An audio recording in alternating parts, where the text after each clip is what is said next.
Hello, I'm Walter from Unlimited, and this is my review of Money in the Bank 2013. 2012 fell far short of 2011. Where will 2013 rank? Let's find out. Now we have the pre-show match, which was Seth Rollins and Roman Reigns, representing the Shield, taking on the Usos for the tag team titles. And this match was great! It was really great! Why was it on the pre-show? Why couldn't you have put something like... I don't know. Something else on the pre-show, or have it on the main show? Even though that would cut time. Maybe it... I don't know. Just... It was really great and deserving of a lot more than the pre-show. Moving on to the main card.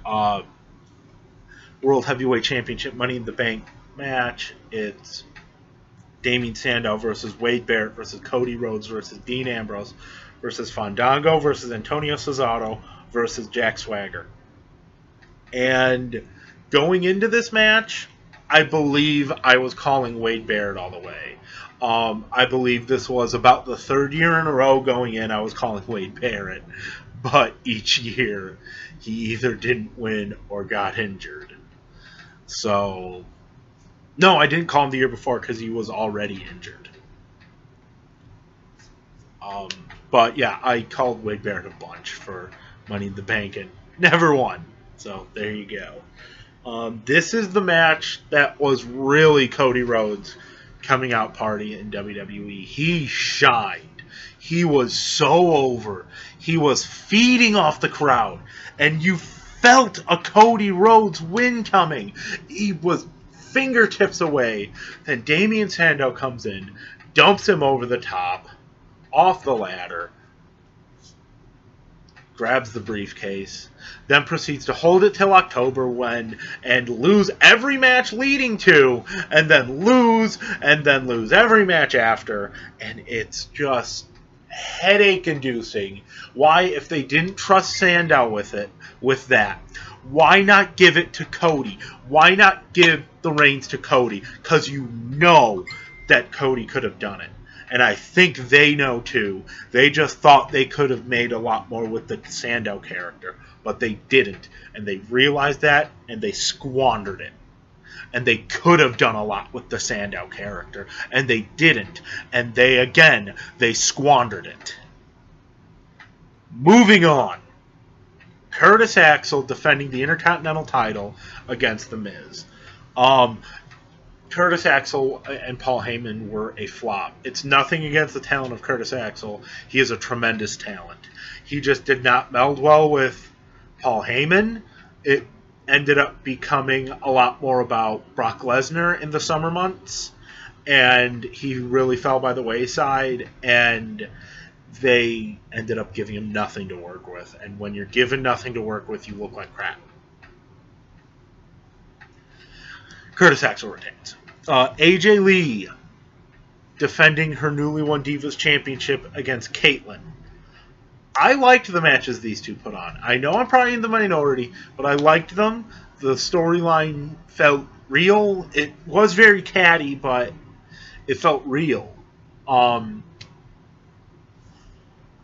Lee is really good in the ring. Caitlyn was decent. She was pretty good as the new powerhouse, even though she didn't last that long. But AJ picks up the win. Ryback versus Chris Jericho.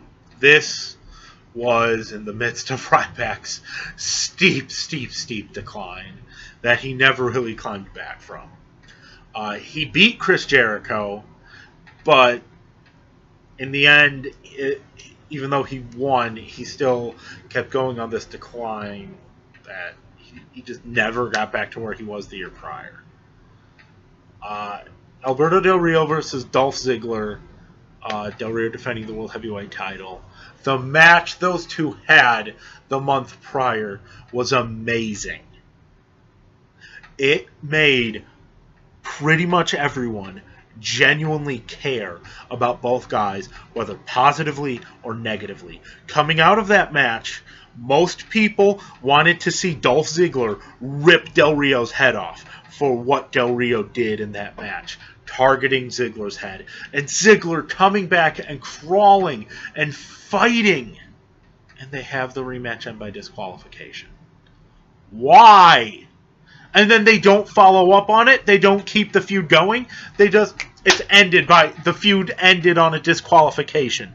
A feud that started with such promise, such emotion, such intensity, ends by disqualification.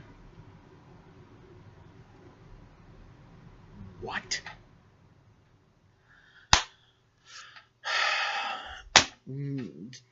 That's the perfect way to end it. Just what?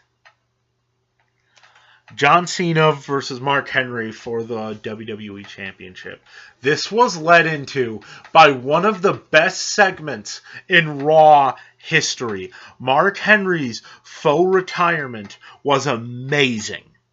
He got everyone, including me, hook, line, sinker. I believed it. I felt it. I was emotional. And then he swerved us. And then he tapped out. If you expected anything else, you're stupid. WWE contract Money in the Bank ladder match.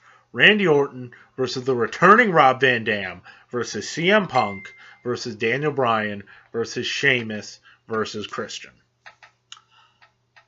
Really, really damn good match. RVD being back was a success for this run, in my opinion. This match was great. The matches he had with Del Rio were good. No. That's I'm thinking of the wrong one. This match was great, and he had some other really good matches I remember on Raw. And then it really tapered off when he started working with Del Rio.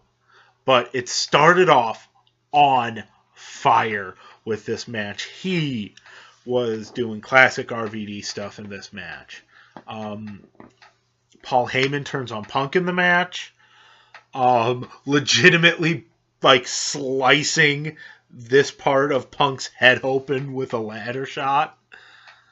Daniel Bryan was over like he was that entire year. Sheamus and Christian were there. Orton ends up getting the win, and in one of the more famous cashes in the next month, right after Daniel Bryan wins the WWE title. So that's my review. It was better than the year prior, but still doesn't live up to 2011. No Money in the Bank, in my opinion, has. But those are my thoughts, my opinions. 2013, better than 2012. Don't forget to like, comment, share, subscribe. Follow us on Twitter at Unlimited1. Like our Facebook, like the Unlimited Facebook page. I'm Walter from Unlimited, and until then, I will see you next time.